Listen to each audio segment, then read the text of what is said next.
Hi, hello, నమస్తే, వణకం, అదాబ్. నేను మీ భాస్కర్ తిమ్మ. సారా అని పిలవచ్చు, అని అని కూడా పిలవచ్చు. సో, ఈరోజు ఈ వీడియోలో ఏంటంటే, యాక్చువల్లీ ఇంటర్మీడియట్‌కి సంబంధించినంత వరకు ఏదైతే 2 మార్క్స్ క్వెషన్స్ ఉన్నాయో, వెరీ షార్ట్ ఆన్సర్స్ క్వెషన్స్ ఉన్నాయో, ఆ top 55 very short answers questions అన్నిటికీ కూడా ఆన్సర్ ఇవ్వడానికి ట్రై చేస్తున్నా. ఈ వీడియో అనేది ఎవరికైతే బేసిక్స్ వచ్చిన వాళ్ళకి సెట్ అవ్వదు.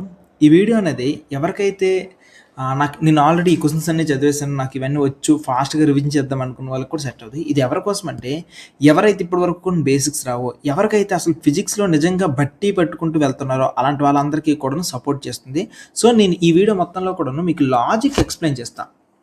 సో, వన్స్ లాజిక్ అనేది క్లియర్‌గా తెలిసిన తర్వాత మాత్రమే ఈ టాపిక్ అనేది ఎక్స్‌ప్లెయిన్ చేయడానికి ట్రై చేస్తా. ఇప్పుడు మీరు వన్స్ లాజిక్ తెలిసిన తర్వాత, టాపిక్ అనేది తెలిసిన తర్వాత ఇంక ఈ విషయాన్ని గుర్తుపెట్టుకోవడం ఈజీ కాబట్టి దాన్ని నేర్చుకుంటే ఈజీగా వెళ్ళిపోవచ్చు. ఇది నా యొక్క కాన్సెప్ట్ అంతా కూడాను. ఇక మీ అందరికీ కూడాను ఇక మెల్లమెల్లగా తీసుకుంటూ వెళ్ళిపోతాం పదండి. అయితే ఎవరికైతే ఈ top 55 very short answer questions నేర్చుకుంటే ఎన్నొస్తాయి అనుకోని మీ అందరికీ క్వెషన్ ఉండొచ్చు. యాక్చువల్లీ మనకి ఒక 10 క్వెషన్స్ ఇచ్చారనుకోండి, 10 క్వెషన్స్‌లో ఔట్ ఆఫ్ 8 క్వెషన్స్ అనేవి ఇవన్నీ కూడాను దీంట్లో నుండే వస్తాయి పక్కాగా కూడాను. అంటే మీకు ఈ వీడియో చూస్తే ఇంకో ఒక్క 8 2 16 కదా, 16 మార్క్స్ అనేవి పక్కాగా వచ్చేస్తాయి. మరి మిగిలిన 4 మార్క్స్ అంటే మిగిలిన 4 మార్క్స్ ఎక్కడి నుండి పోతాయంటే, యాక్చువల్లీ మిగిలిన 4 మార్క్స్ అనేవి అది మీ text book knowledge definitely gain చేయాలి. ఎందుకంటే టెక్స్ట్ బుక్ చదవకుండా వాడితో నువ్వు సమానంగా వచ్చేస్తావంటే అది చాలా పెద్ద తప్పు. కాబట్టి అట్లీస్ట్ మన చేతిలో ఉన్నదాని మీదైనా ఫోకస్ అనేది చేయాలి కదా, హ్యాపీగా చేసుకుంటూ వెళ్దాం. ఇప్పుడు మీకు కొన్ని ఇంపార్టెంట్ క్వశ్చన్స్ లిస్ట్ కావాలి, కేవలం మీకు ఇంపార్టెంట్ క్వశ్చన్ లిస్టే కావాలంటే చూడండి ఒకసారి. సో, యూనిట్స్ అండ్ మెజర్మెంట్స్ నుండి ఈ టాపిక్ ఉంది, మోషన్ అండ్ స్ట్రైట్ లైన్ నుండి ఈ టాపిక్ ఉంది, motion and plane, laws of motion and work energy power, system of particles నుండి, అండ్ గ్రావిటేషన్ టాపిక్, ఇదిగో MP of the solids, okay, MP of the fluids, and at the same time TP of the matter, thermodynamics, kinetic theory, oscillations, waves.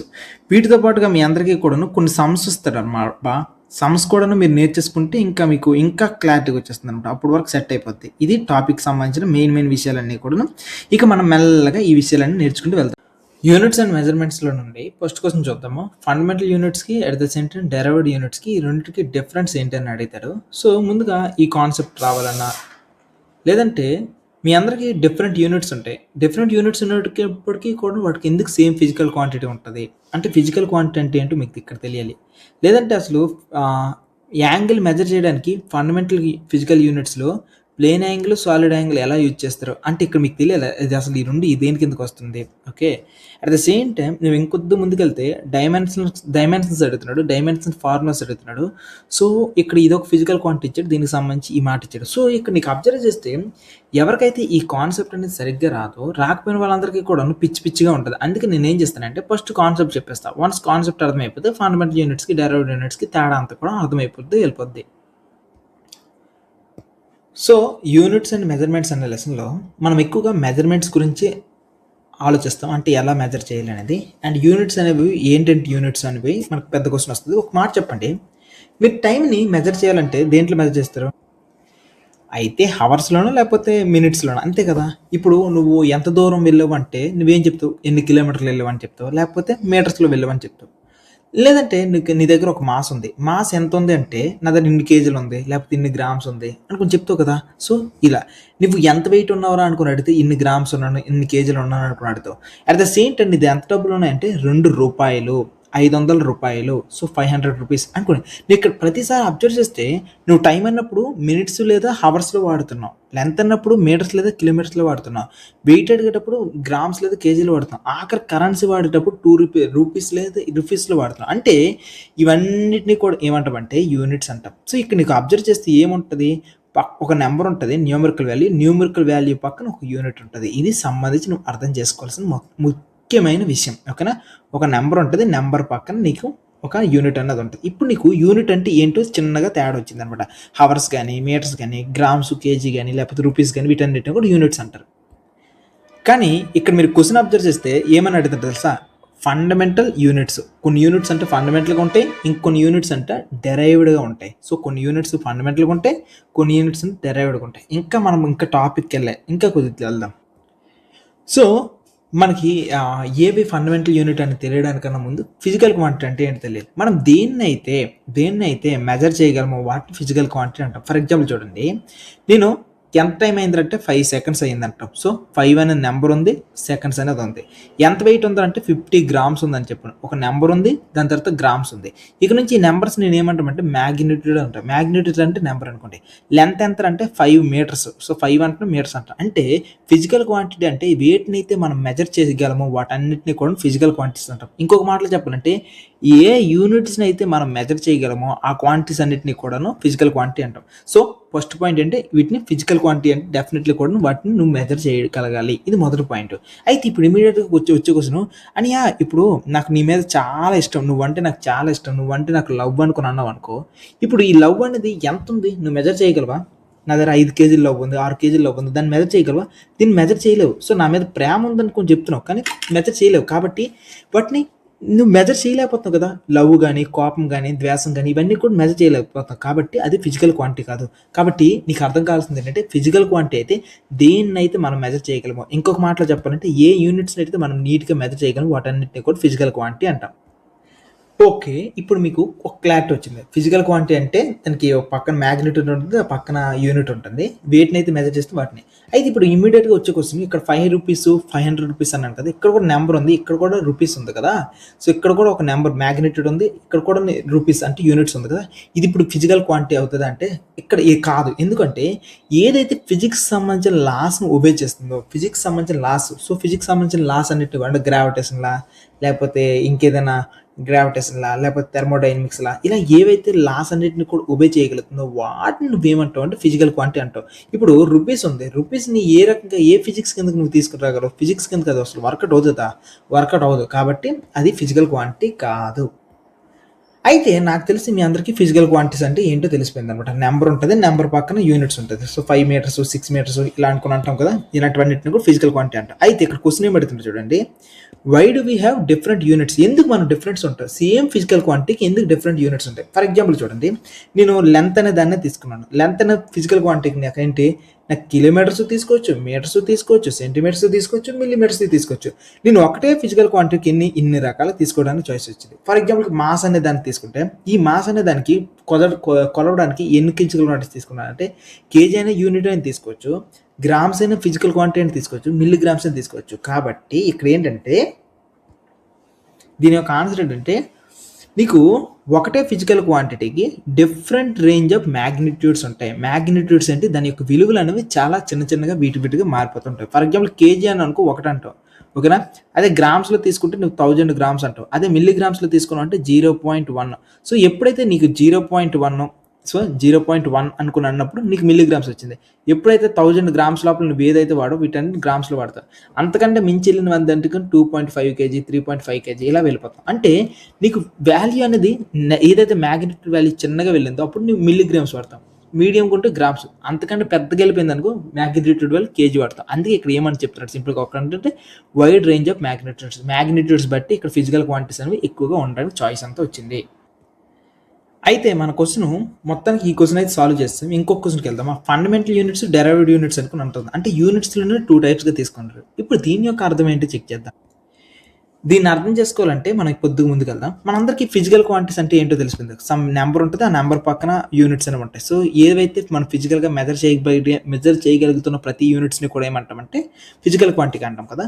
ఒకప్పుడు ఈ ప్రతి quantity కూడా ఒక single క్వాంటిటీని measure చేయడానికి మనం డిఫరెంట్ యూనిట్స్ని వాడేవాళ్ళం. ఫర్ ఎగ్జాంపుల్ లెంత్కి సెంటీమీటర్, మీటర్, ఇంచు, ఫీటు. అదే వెయిట్ కనుకో టన్ను, క్వింటాలు, కేజీ, గ్రామ్స్ ఇలా డిఫరెంట్ వాడేవాళ్ళు. అయితే దీనికి డిఫరెంట్ సిస్టమ్స్ వాడేవాళ్ళు అనమాట. ఫర్ ఎగ్జాంపుల్ సిజిఎస్ఎస్ సిస్టంలో లెంత్ని సెంటీమీటర్ల, అందుకే సి అని పేరు వచ్చింది. మాస్ని గ్రామ్స్లో, అందుకే జీ అని పేరు వచ్చింది. టైం సెకండ్స్, అంటే దీనికి సెకండ్స్ అనమాట.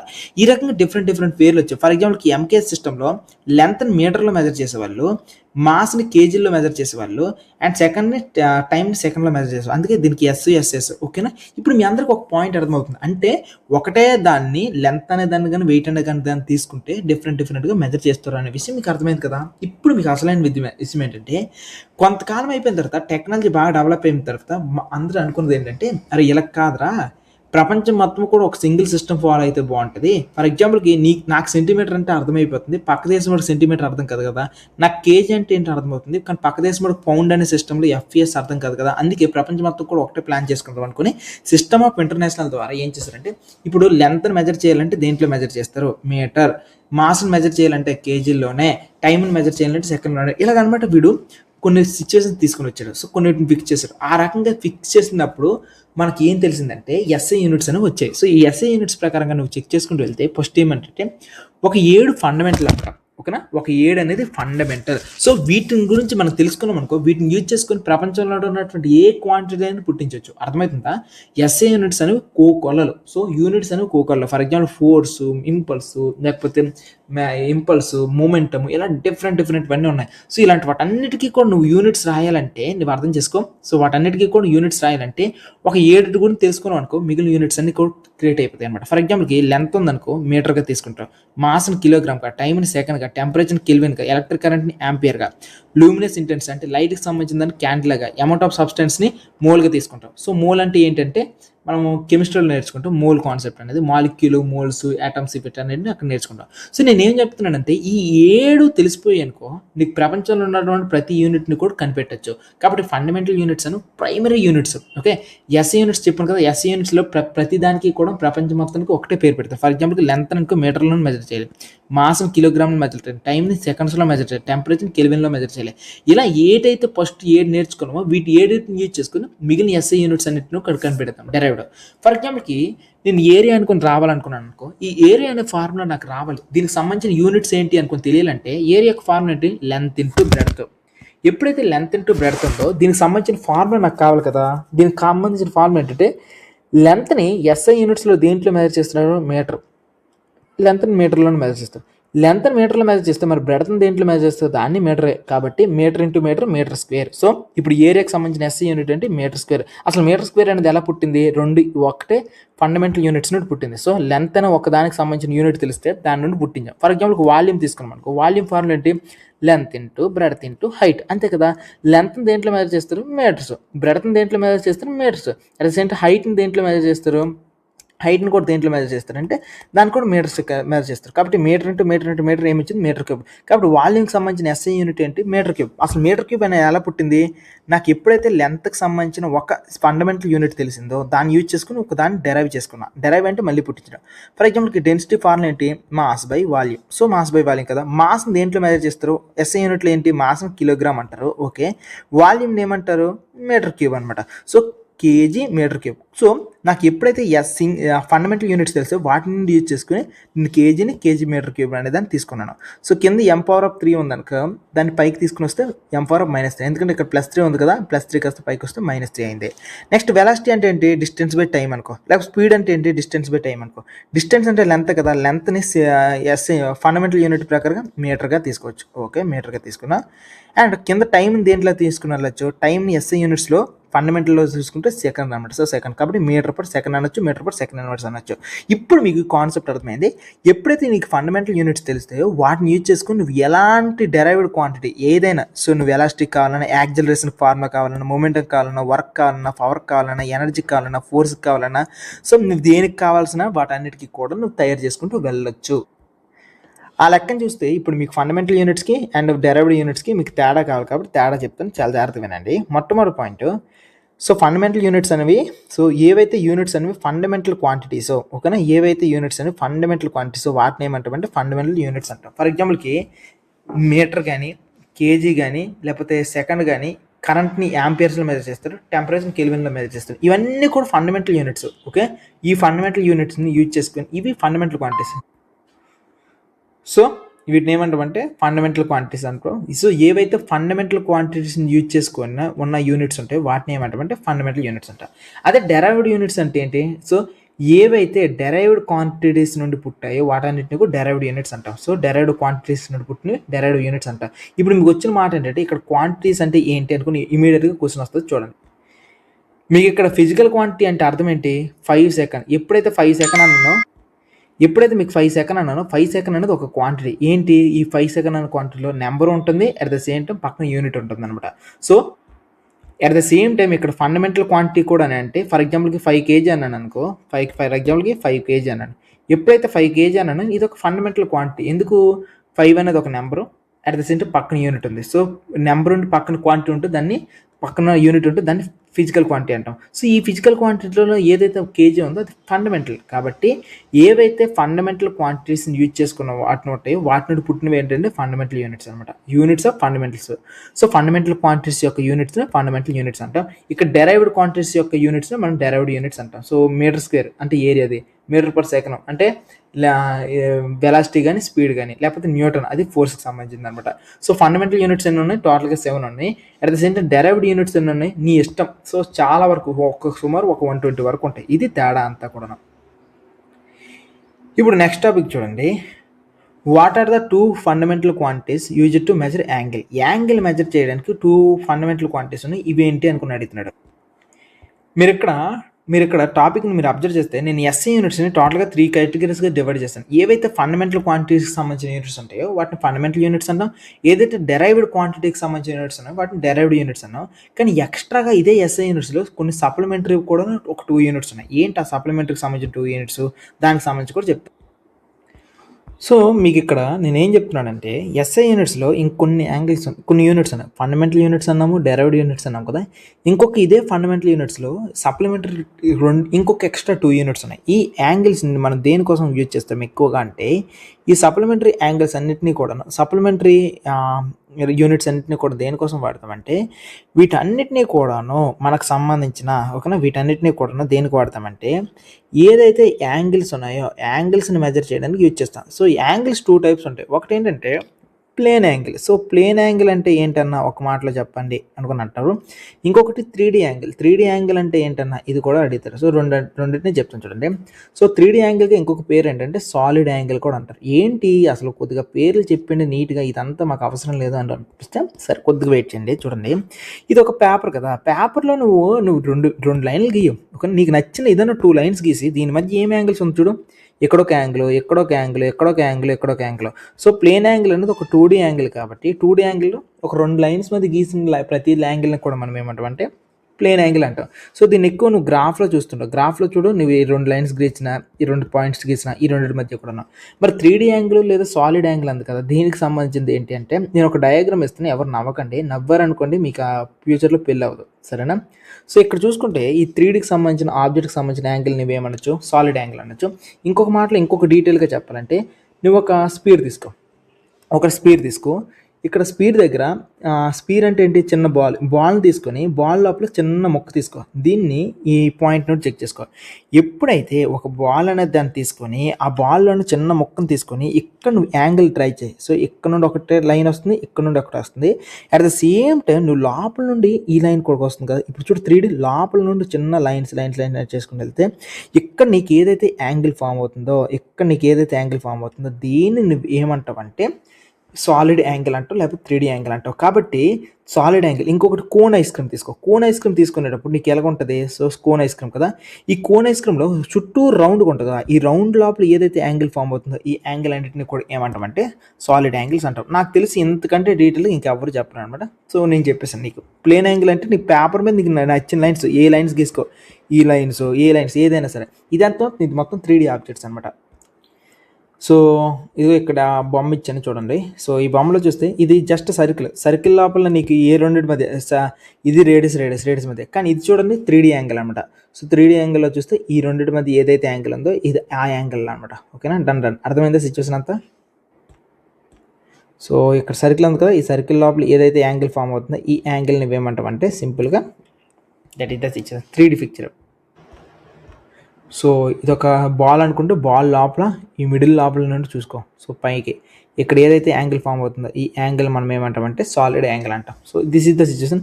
అదే నువ్వు ఒక చిన్న పేపర్ తీసుకొని ఆ పేపర్ మీద 2 గీతలు గీస్తా, 2 గీతల మీద యాంగిల్ ఎంతని కూడాను ప్లేన్ యాంగిల్ అంటాం. ఇప్పుడు ఈ టాపిక్ని నువ్వు కొద్దిగా డీటెయిల్గా చదువు. What are the 2 fundamental physical quantities used to measure angle? Angle measure చేయడానికి ఒకటి 2D ప్లేన్ యాంగిల్ వాడతాం, ఇంకొకటి సాలిడ్ యాంగిల్ వాడతాం. సో సాలిడ్ యాంగిల్ అనేది 3D స్పేస్ కోసం, ప్లేన్ యాంగిల్ అనేది 2D ప్లేస్ కోసం అనమాట. ప్లేన్ యాంగిల్ అంటే ఏంటి?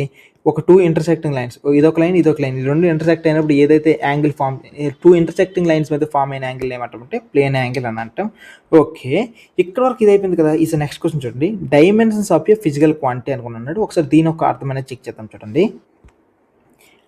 డైమెన్షన్స్ అనే మాట మీకు స్టార్టింగ్ వినేటప్పుడు ఏదో కొద్ది తేడా కొడుతుందిరా సీనా అని అనిపిస్తుంది, కానీ తర్వాత నీకు ఈజీగా అర్థమైపోతుంది. నీకు డైమెన్షన్స్ ఎప్పుడు కూడా ఎలా ఉంటాయంటే mass length time. So mass length time, mass length time, mass length time. ఇక్కడ నువ్వు అబ్జర్వ్ చేస్తే నీకు వాల్యూమ్ తీసుకుంటే మాసు లెంత్ టైంలోనే మాట్లాడాను, స్పీడ్ తీసుకుంటే మాసు లెంత్ టైంలోనే మాట్లాడాను, యాక్సిలరేషన్ని మాసు లెంత్ టైంలోనే మాట్లాడా, ఫోర్స్ని మాసు లెంత్ టైంలో మాట్లాడా, అన్నింటిని దీంట్లో మాట్లాడింది. అట్ ద సేమ్ టైం ప్రతిసారి కూడా నీటికి ఏముంది, ఏదో పవర్ 0 ఉంది, 3 ఉంది, 2 ఉంది, అండ్ ఇక్కడ 2 ఉంది, ఇక్కడ 2 ఉంది, ఇక్కడ సంథింగ్ ఏవో పవర్స్ ఉన్నాయి. ఇప్పుడు దీని యొక్క అర్థం చేద్దామా? Dimensions are the powers. Dimensions అంటే ఏంటి? పవర్స్ అనమాట. సో డైమెన్షన్స్ అనేవి పవర్స్ అనమాట, పైన పవర్స్ ఉంటాయి. ఓకే, విచ్ దేనికి సంబంధించిన పవర్స్? ఫండమెంటల్ యూనిట్స్ యొక్క పవర్స్. అసలు ఫండమెంటల్ యూనిట్స్ అంటే ఏంటి పవర్స్ అనుకుని నీకు ముందే చెప్పాను. ఫండమెంటల్ యూనిట్స్ అంటే ఎస్ఐ యూనిట్స్లో టోటల్గా ఒక 7 యూనిట్స్ని మనం ఫండమెంటల్గా అనుకున్నాం. సో దీనికి ఇంకేవి కూడా దీనికంటే చిన్నగా ఉండవు. ఇవే స్టార్టింగ్ పాయింట్స్. వీటిని యూజ్ చేసుకొని ఏదైనా తయారు చేసుకోవచ్చు. ఫర్ ఎగ్జాంపుల్కి సో దీనికంటే ఇంకా చిన్న వేవ్ లేవు. సో ఏవైతే స్టార్టింగ్ పాయింట్స్ ఉన్నాయో, ఏవైతే స్టార్టింగ్ ఉన్నాయో వాటిని ఫండమెంటల్ అంటాం. వీటిని యూజ్ చేసుకొని మిగిలిన వాటిని తయారు చేసుకోవచ్చు. సో ఈ ఫండమెంటల్ వాటికి సంబంధించిన యూనిట్స్ అనమాట. ఫర్ ఎగ్జాంపుల్ లెంత్ని ఎల్ అని అంటారు, మాస్ని ఎం అంటాం, టైంని టీ అంటాం, టెంపరేచర్ని కే అని అంటాం. ఓకేనా, ఎలక్ట్రిక్ కరెంట్ని ఏ అని పిలుస్తాం, హ్యూమిడిటీని సిడి అంటాం. ఓకేనా, మోల్ని ఎంఓఎల్ మోల్ అనుకుని అంటాం. సో వీటికి సంబంధించిన బాక్సులు అంటాం. ఒకసారి చెక్ చేద్దామా? సో ఒకసారి డెఫినేషన్ మళ్ళీ చెక్ చేద్దాం చూడండి నీట్గా. Dimensions are the powers of the fundamental units. ఏవైతే ఫండమెంటల్స్ ఉన్నాయో, లెంత్కి సంబంధించిన ఎల్, ఎంకి సంబంధించిన ఎమ్, సో టైంకి సంబంధించిన టీ, టెంపరేచర్కి సంబంధించిన కే, ఎలక్ట్రిక్ కరెంట్కి సంబంధించిన ఏ, లూమినిసెన్స్కి సంబంధించిన సిడి, అండ్ మోల్కి సంబంధించిన ఎంఓఎల్. సో వీటికి సంబంధించిన పవర్స్. ఓకేనా, ఇది ఎలా చేస్తుందంటే నీకు ఈ సృష్టిలో ఉన్నటువంటి ఏ డెరైవ్డ్ క్వాంటిటీ తీసుకో, ఆ డెరైవ్డ్ క్వాంటిటీని ఎలా ఎక్స్ప్రెస్ చేస్తామంటే ఏ డెరైవ్డ్ క్వాంటిటీనైనా పవర్స్ ఆఫ్ ది. ఓకేనా, in order to range with నువ్వు ఏ డెరైవ్డ్ క్వాంటిటీ తీసుకో దాన్ని ఎలా తీసుకుంటామంటే ఫండమెంటల్ యూనిట్స్ యొక్క పవర్స్ లాగా, ఫండమెంటల్ యూనిట్స్ యొక్క రేజ్డ్ పవర్స్ లాగా తీసుకుంటూ వెళ్ళొచ్చు. ఫర్ ఎగ్జాంపుల్ సిచ్యువేషన్ చూద్దాం. ఏరియా అంటే ఫార్ములా ఏంటి? Length into breadth. So length నువ్వు ఏ డైమెన్షన్గా తీసుకోవచ్చు? ఎల్గా తీసుకోవచ్చు. బ్రెడ్త్ని కూడా లెంత్లోనే మెజర్ చేస్తావు కదా, ఎల్గా తీసుకోవచ్చు. సో ఎల్ ఇంటూ ఎల్ అంతా ఎల్ స్క్వేర్, కాబట్టి ఎల్ స్క్వేర్ అనేది పెట్టావు. ఇప్పుడు నీకు వచ్చే క్వశ్చన్ ఏంటంటే ఇక్కడ M power of 0 T power of 0 అనుకో. ఎందుకు వచ్చిందంటే నువ్వు ఎనీథింగ్ పవర్ ఆఫ్ 0 యొక్క వాల్యూ ఎంత? 1. కాబట్టి నువ్వు ఎం పవర్ ఆఫ్ 0 వేసుకోవచ్చు, టీ పవర్ ఆఫ్ 0 వేసుకోవచ్చు, ఏ పవర్ ఆఫ్ 0 అంటే ampere power of 0, candle power of 0, mole power of 0, నీ ఇష్టం. ఓకేనా, సో నీ ఇష్టం, నువ్వు ఏ పవర్ ఆఫ్ 0 అయినా వేసుకో. కాకపోతే మనం ప్రతిసారి ఎంఎల్టీ ఫార్మేట్లో నువ్వు రాసుకుంటే నీకు ఈజీ అనమాట. ఓకే, ఎం వచ్చినప్పుడు ఎం వస్తుంది, ఎం లేనప్పుడు ఎం పవర్ ఆఫ్ 0 వస్తుంది. సో దీన్ని ఇప్పుడు ఎలా మార్చుకుంటే ఏరియా అనే దాన్ని నేను కేవలం ఫండమెంటల్ యూనిట్స్గానే రాసుకున్నాను. ఇంకొక దాన్ని చెక్ చేద్దామా? ఫర్ ఎగ్జాంపుల్కి ఫోర్స్ అనే దాన్ని తీసుకుందాం. ఫోర్స్ యొక్క ఫార్ములా అంటే మాస్ ఇంటూ యాక్సిలరేషన్. పోన్లే యాక్సిలరేషన్ చేద్దాం. ఒక్కొక్క దాన్ని చెక్ చేసుకుంటే వాల్యూమ్ అంటే length into breadth into height. ఇది కదా దీని యొక్క ఫండమెంటల్ యూనిట్స్ చూస్తే లెంత్ని ఎల్ అంటాం, బ్రెడ్త్ని ఎల్ అంటాం, హైట్ని కూడా ఎల్ అంటాం. కాబట్టి L into L cube. So time T power of 0, mass M power of 0. So ఇది 1 ఇంటూ 1 ఏదైనా సరే 1 ఇంటూ 1 ఇంటూ ఎల్ క్యూబ్ ఎంత? ఎల్ క్యూబే. కాబట్టి అందుకోసం రాస్తాను. సో ఇక్కడ నేనేం చేస్తానంటే వాల్యూమ్ అనే ఒక డెరైవ్డ్ క్వాంటిటీని ఫండమెంటల్ యూనిట్ యొక్క పవర్స్ లాగా నేను రాసుకున్నా. In order to raised express it as the powers raised are the powers of the fundamental units. Fundamental యొక్క యూనిట్స్ యొక్క పవర్లా మార్చింది చూడండి. స్పీడ్ ఉంది కదా, స్పీడ్ అంటే distance by time. So distance నేను ఏమనుకోవచ్చు? లెంత్ అనుకోవచ్చు. టైం నేమేమనుకో టీ అని అనుకోవచ్చు. So M power of 0 mass అనేది లేదు, డిస్టెన్స్ని ఎల్ అనుకున్నా, టైంని కింద టీ ఉంది కదా, టీ అనేది యూనిట్ని పైకి తీసుకుని వెళ్తే టీ పవర్ ఆఫ్ -1. యాక్సిలరేషన్ అంటే change in velocity with respect to time. So వెలాసిటీని నువ్వేమనుకుంటావు? L into T power of -1. కింద టైం అంటే ఏంటి? టీ. సో ఇదేమవుతుంది? టీ కాస్త పైకి వెళ్తే టీ పవర్ ఆఫ్ -2. సో నేను ఇక్కడ నీకు చెప్పేది ఏంటంటే పాయింట్, నువ్వు ఏ డెరైవ్డ్ క్వాంటిటీ తీసుకో, ఆ డెరైవ్డ్ క్వాంటిటీ నేను ఎలా రాసుకుంటాను అంటే ఫండమెంటల్ యూనిట్స్ యొక్క పవర్స్లా రాసుకుంటున్నాను. కాబట్టి దీన్ని డైమెన్షన్స్ అంటాము. సో ఇక్కడ ఏంటంటే ఒకసారి డైమెన్షన్స్ అంటే ఏంటి, ఇక్కడ ఏమి ఇచ్చారు చూద్దామా? వాట్ ఈజ్ అంటే dimensions of A physical quantity. Dimensions అనేవి దేనికి సంబంధించిందంటే పవర్ టు విచ్ ఫండమెంటల్ యూనిట్స్కి సంబంధించిన వాటికి సంబంధించిన పవర్ అనమాట. Must be raised to in order to represent it. So నువ్వు ఏ డెరైవ్డ్ క్వాంటిటీ తీసుకోవాలన్నా లేకపోతే ఏ ఫిజికల్ క్వాంటిటీ తీసుకున్నా దాన్ని ఎలా తీసుకుంటామంటే ఫండమెంటల్ యూనిట్స్ యొక్క పవర్స్గా మనం తీసుకుంటాం. So in order to raised to be in order to represent it. So నువ్వు ఏటైనా సరే ఫండమెంటల్ యూనిట్స్గా నువ్వు మెజర్ చేసుకుంటూ వెళ్ళిపోవచ్చు. ఇది సిచ్యువేషన్. అయితే డైమెన్షనల్ ఫార్ములా యొక్క what is meant by dimensional formula. Dimensional formula అంటే ఏంటి? డైమెన్షనల్ ఫార్ములా అయితే expression of the unit of A physical quantity in terms of the fundamental quantity. So A physical quantity అయినా నువ్వు ఎలా చూపిస్తూ fundamental quantity యొక్క రూపంలో చూపించడానికి హెల్ప్ అవుతుంది అనమాట డైమెన్షన్. ఫర్ ఎగ్జాంపుల్కి నేను ఫోర్స్ అనేదాన్ని కావాలి. సో ఏం తీసుకుంటున్నాను? ఫోర్స్ అనేదాన్ని తీసుకుంటున్నాను. ఫోర్స్ ఫర్ ఎగ్జాంపుల్కి నాకు ఏం కావాలంటే నేను ఫోర్స్ అనేది అని తీసుకున్నాను. ఫోర్స్ యొక్క ఫార్ములా ఏంటి? Mass into acceleration. So mass into acceleration. Okay, మాస్కి నా యొక్క మెజర్మెంట్ ఏంటి? మాస్కి సంబంధించిన మెజర్మెంట్ అనేది మాస్ ఎంగానే ఉంటుంది. సో ఎం అనే బాక్స్ తీసుకున్నాను. యాక్సలరేషన్ కదా, యాక్సలరేషన్ యొక్క ఫార్ములా ఏంటి? Okay, change in velocity with respect to time. So change in velocity with respect to time. Okay, velocity యొక్క ఫార్ములా నాకు తెలిస్తే ఓకే. వెలాసిటీ యొక్క ఫార్ములా ఏంటి? ఓకే, మాస్ వెలాసిటీ యొక్క ఫార్ములా ఏంటి? Distance with respect to time కదా, కాబట్టి L T power of -1. కింద ఎలాగో నాకు టైం ఉంది కదా, time. So T power of -1.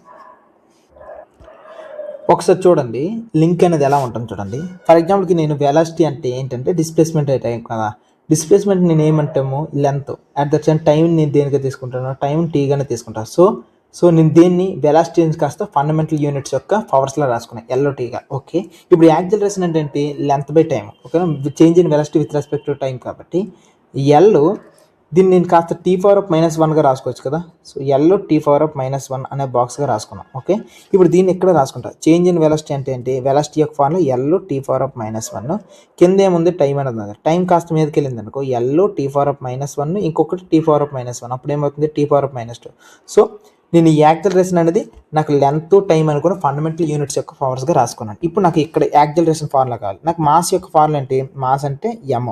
Okay, M into acceleration అంటే ఏంటి? L into T power of -2. అప్పుడు నాకు ఏమొచ్చింది? M into M L T power of -2 వచ్చింది. సో ఇదంతా కూడా ఒక డైమెన్షనల్ ఫార్ములా. సో ఇప్పుడు నీకు దీన్ని బట్టి నాకు ఏం అర్థమవుతుంది? సిచ్యువేషన్ అంతా కూడాను చూసుకుంటే అయితే ఫోర్స్ అనే ఒక డెరైవ్డ్ క్వాంటిటీ కూడాను నేను ఫండమెంటల్ యూనిట్స్ యొక్క పవర్స్గా నేను రాసుకున్నాను. సో ఇది ఒక డైమెన్షనల్ ఫార్ములా. మీరు చదువుకుంటే ఇక్కడ క్లియర్గా తిరుగుతుంది అనమాట. ఏంటంటే డైమెన్షనల్ ఫార్ములా అనేది యూనిట్ ఆఫ్ ఫిజికల్ క్వాంటిటీ. ఒక ఫిజికల్ క్వాంటిటీని ఫండమెంటల్ క్వాంటిటీలో చూపించడాన్ని, ఓకేనా, అలా రాయడాన్ని చూపించడాన్ని మనం ఈ రకంగా అంటాం. ఇప్పుడు మనకి ఏం క్వశ్చన్ వస్తుందంటే జే మీటర్ ఇన్వర్స్ లేకపోతే జౌల్ ఫర్ మీటర్ స్క్వేర్, ఈ రెండు ఉన్నాయి కదా, ఇవి దేనికి సంబంధించిన యూనిట్స్ అని అడిగాడు. ఒకసారి చెక్ చేద్దాం.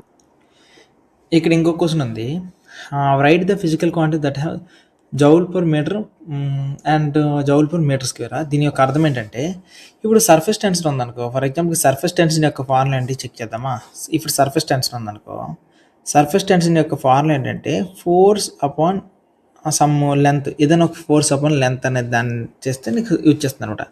ఫోర్స్ని ఈ రకంగా ఇది ఒక ఫార్ములా. నీకు ఇంకొక ఫార్ములా కూడా ఉంది. ఫర్ ఎగ్జాంపుల్కి వర్క్ ఈజ్ ఈక్వల్స్ టు, నీకు అర్థం ఏంటి? Force into displacement. Okay, force into displacement. Okay, ఇప్పుడు వర్క్ అంటే అర్థం ఏంటి? వర్క్ అంటే నథింగ్ బట్ ఏదో ఎనర్జీ ఖర్చు అయినట్టే కదా. So energy is equals to force into displacement. Okay, force into displacement. Okay, ఇప్పుడు చూడండి, డిస్ప్లేస్మెంట్ నువ్వు దేంట్లో మెజర్ చేస్తావు? మీటర్లో మెజర్ చేస్తావు. ఫోర్స్ని నువ్వు ఏంటిగా మెజర్ చేస్తావు? సో ఫోర్స్ని దేంట్లో మెజర్ చేస్తావు? ఫర్ ఎగ్జాంపుల్ ఎఫ్ అని అనుకో. Okay, at the same time నీకు ఇక్కడ ఎనర్జీని దేంట్లో మెజర్ చేస్తావు? జౌల్స్లో మెజర్ చేస్తావు. దేంట్లో మెజర్ చేస్తావు? జౌల్స్. సో నువ్వు దేంట్లో మెజర్ చేస్తే ఎనర్జీని జౌల్స్లో మెజర్ చేస్తావు. సో కాబట్టి ఇప్పుడు ఇది జౌల్స్. ఓకే, దీన్ని ఇక్కడ జౌల్స్లో రాసుకున్నావు. ఇప్పుడు force is equals to joules by metre. ఈ ఫోర్స్ని నువ్వు నథింగ్ బట్ ఏమంటావు అంటే సర్ఫేస్ టెన్షన్ అంటావు. అందుకే జౌల్ పర్ మీటర్ అన్న జౌల్ పర్ మీటర్ ఇన్వర్స్ అన్న ఒకటే వస్తుంది. ఇప్పుడు ఇమీడియట్గా వచ్చే క్వశ్చన్ ఏంటంటే సర్ఫేస్ ఎనర్జీ అంటే ఏంటి అనుకుని అడిగారు అనుకో. నీకు ఎవరైనా అడిగారంటే సర్ఫేస్ ఎనర్జీ అంటే అర్థం ఏంటంటే, సర్ఫేస్ ఎనర్జీ అంటే చూడే, సర్ఫేస్ ఎనర్జీ అంటే force of on area. So force of on area. ఇప్పుడు నువ్వు అర్థం చేసుకో. సో ఫర్ ఎగ్జాంపుల్కి work is equals to force into area వేసుకున్నావు అనుకో. Force into area. So work నువ్వేమనుకుంటావు, వర్క్ అన్నా ఎనర్జీ అన్నా ఒకటే. సో వర్క్ అన్నా ఎనర్జీ అన్నా okay, energy. So force is equals to ఈ ఏరియా అంటే ఏంటి, మీటర్ స్క్వేర్ కదా, లెంత్ ఇంటూ బ్రెడ్త్ ఏమవుతుంది మీటర్, కాబట్టి లెంత్ ఇంటూ బ్రెడ్త్. కాబట్టి లెంత్ నువ్వు దేంట్లో మెజర్ చేస్తే మెజర్, బ్రెడ్త్ని కూడా దేంట్లో మెజర్ చేస్తే మీటర్. సో రెండింటిని కలిపితే నీకు ఏమొస్తుంది మీటర్ స్క్వేర్. కాబట్టి ఎనర్జీ నువ్వు జౌల్స్లో అనుకుంటే మీటర్ స్క్వేర్, ఓకేనా, అప్పుడు వస్తుంది ఆన్సర్. సో సర్ఫేస్ ఎనర్జీ అనేది జౌల్ ఫర్ మీటర్ స్క్వేర్, ఇదేమో జౌల్ పర్ మీటర్ అనమాట. ఈ రకంగా వచ్చింది టాపిక్స్ అంతా కూడా. సో ఇది ఫస్ట్, ఇది సెకండ్. దాని తర్వాత నెక్స్ట్ ఇంకొక లాస్ట్ క్వశ్చన్ ఉంది, సిగ్నిఫికెంట్ ఫిగర్స్ అంటే ఏంటి అండ్ అవి ఎలా రిప్రజెంట్ చేస్తారు. మీరు నెక్స్ట్ క్వశ్చన్ అబ్జర్వ్ చేస్తే what are the significance and దాన్ని ఎలా రిప్రజెంట్ చేస్తారని అడిగారు. ఒకసారి సిగ్నిఫికెంట్ ఫిగర్స్ యొక్క డెఫినేషన్ చూడడానికి ట్రై చేయండి. Number of significant digits in a value. ఒక వాల్యూ ఉంటుంది కదా, ఆ వాల్యూలో ఎన్నైతే సిగ్నిఫికెంట్ డిజిట్స్ ఉంటాయో దాన్నే సిగ్నిఫికెంట్ ఫిగర్స్ అంటారు. అది మీకు క్లారిటీ ఉండకపోయింటుంది. సో ఈ సిగ్నిఫికెంట్ డిజిట్స్లో కొన్ని రిలయబుల్గా ఉంటాయి, కొన్ని సర్టెన్గా ఉంటాయి. నాకు తెలిసి మీకు ఇదేం అర్థమై ఉండదు. ఇప్పుడు నేను కొన్ని విషయాలు చెప్పడానికి ట్రై చేస్తాను. మీరు ఇక్కడ నెంబర్స్ చూస్తే ఓకేనా, ఇంకొక పని చేద్దాం. ఒక వ్యక్తి డైమండ్ని మెజర్ చేయడానికి ట్రై చేస్తాడు. డైమండ్ మెజర్ చేసినప్పుడు ఈ డైమండ్ అంతా కేజీ అంట, ఓకే. ఇంకా యాక్యురేట్ మిషన్లో చెక్ చేస్తే ఈ డైమండ్ యొక్క వెయిట్ ఎంత వచ్చిందంటే 1.321015 అని వచ్చింది, ఇంత కేజీ అంట. సో ఇప్పుడు మీరు అబ్జర్వ్ చేస్తే ఈ మిషన్ కంటే ఈ మిషన్ ఇంకా కరెక్ట్ చెప్పింది. కాబట్టి మనం అసలే యూనిట్స్ అండ్ మెజర్మెంట్స్ లెసన్లో మెజర్మెంట్స్ అనేది దానికి చాలా హై ప్రయారిటీ ఇస్తాం. కాబట్టి ఇప్పుడు మెజర్మెంట్ నువ్వు అబ్జర్వ్ చేస్తే ఇది ఇంకా క్లియర్గా వచ్చింది కదా. ఏవైతే ఈ డిజిట్స్ ఉన్నాయో వీటిని ఏమన్నప్పుడు సిగ్నిఫికెంట్ ఫిగర్స్. ఒక మాటలో చెప్పాలంటే సిగ్నిఫికెంట్ ఫిగర్స్ అంటే ఏంటంటే నువ్వు మెజర్ చేసేటప్పుడు ఏదైతే నెంబర్స్ ఉంటాయో ఆ నెంబర్స్ని సిగ్నిఫికెంట్ ఫిగర్స్ అంటారు. ఎన్ని సిగ్నిఫికెంట్ ఫిగర్స్ ఉంటే దాని యొక్క వాల్యూ అంత ఉంటుంది. సో ఇది చూడండి 1.32, మామూలుగా మనం 1.3 గ్రామ్స్ అని అనొచ్చు, కానీ ఇదేంటి 1.3 ఇంతవరకు వెళ్ళింది. సో చాలా ఎక్కువ సిగ్నిఫికెంట్ ఫిగర్స్ ఉన్నాయి. నాకు తెలిసి ఇప్పుడు కొన్ని విషయాలు మీకు అర్థమైంటే నెక్స్ట్ ఇప్పుడు ఒకసారి చెక్ చేయండి. ఆ ట్రిక్ అనేది ఒకసారి ట్రిక్ చేద్దాం. సో సిగ్నిఫికెంట్ ఫిగర్స్కి ఎలా ఫైండ్ చేస్తారు, చిన్న ట్రిక్ చేద్దాం. సో ఇక్కడ డెసిమల్ నెంబర్స్ ఏమీ లేవు. ఎప్పుడైతే డెసిమల్ నెంబర్స్ లేవో ఫస్ట్ 0 నుండి లాస్ట్ 0 వరకు మనం చెక్ చేయాలి. సో ఇప్పుడు అబ్జర్వ్ చేస్తే ఇక్కడ 2 జీరోస్ ఉన్నాయి కదా, ఈ 2 జీరోస్ మనం పట్టించుకోలేదు. దీంట్లో 5 సిగ్నిఫికెంట్ డిజిట్స్ ఉన్నాయి. నెక్స్ట్ ఈ కోసం చూడండి, ఈ 3 జీరోలని నువ్వు తీసేస్తే ఇంకా 3 సిగ్నిఫికెంట్ ఫిగర్స్. ఇక్కడ ఈ 2 జీరోలను తీసేస్తే నీకు 5 సిగ్నిఫికెంట్ ఫిగర్స్. ఇక్కడ లాస్ట్ జీరోని తీసేస్తే 5 సిగ్నిఫికెంట్ ఫిగర్స్. ఇక్కడ చూడండి అబ్జర్వ్ చేస్తే లాస్ట్ 2 జీరోస్ ఇస్తే 7 సిగ్నిఫికెంట్ ఫిగర్స్. అంటే నీకు ఏమర్థం కావాలంటే ఎండింగ్ అండ్ స్టార్టింగ్ ఈ 2 దగ్గరలో ఏవైతే జీరోస్ ఉన్నాయో వాటిని తీసేసి మిడిల్లో ఉన్న నెంబర్స్ అన్నింటిని క్యాలిక్యులేట్ చేయడం. ఇక్కడ నువ్వు అబ్జర్వ్ చేస్తే ఇక్కడ కూడా జీరోస్ ఉన్నాయి మిడిల్లో, కానీ మనం లాస్ట్ నెంబర్ మాత్రం తీసేస్తాం, మిగిలిన కూడా క్యాలిక్యులేట్ చేస్తాం. ఇది డెసిమల్ కానిది. ఒకవేళ డెసిమల్ అంటే చొక్కున్నది కదా, ఈ పాయింట్స్ ఉన్న వాటిలో నువ్వేం చెక్ చేసుకుంటూ వెళ్తామంటే 0 కాకుండా ఇంకెక్కడ నుంచి స్టార్ట్ అయిందో అక్కడ నుంచి చెక్ చేసుకుంటూ వెళ్తాం. ఫర్ ఎగ్జాంపుల్ స్టార్టింగ్ 0 లేకుండా ఉంది కదా, దీంట్లో 3 ఉన్నాయి. ఇక్కడ నువ్వు అబ్జర్వ్ చేస్తే ఈ 0 అవసరం లేదు, స్టార్టింగ్ 0 నుండి వాటి తీసి మిగిలినవన్నీ లెక్కేస్తాం. సో ఇక్కడ నుండి ఇక్కడికి ఇవి ఒక 5. ఇక్కడ అబ్జర్వ్ చేస్తే స్టార్టింగ్ 0 నీకు సంబంధం లేదు, 5. ఇక్కడ స్టార్టింగ్ 3 జీరోలు తీసే 5 ఉన్నాయి.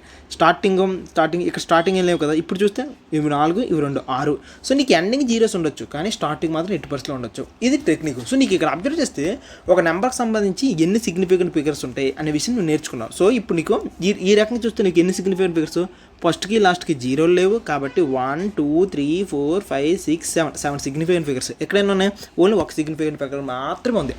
ఇప్పుడు ఇది నేర్చుకున్నారు కదా. ఇప్పుడు ఈ క్వశ్చన్లో మీకు ఏమడుతారంటే certain at the same time reliable అనుకుని మాట్లాడతారు. ఇప్పుడు సెర్టైన్ రిలయబుల్ అంటే ఏంటి అనుకుని చెక్ చేస్తావేనండి.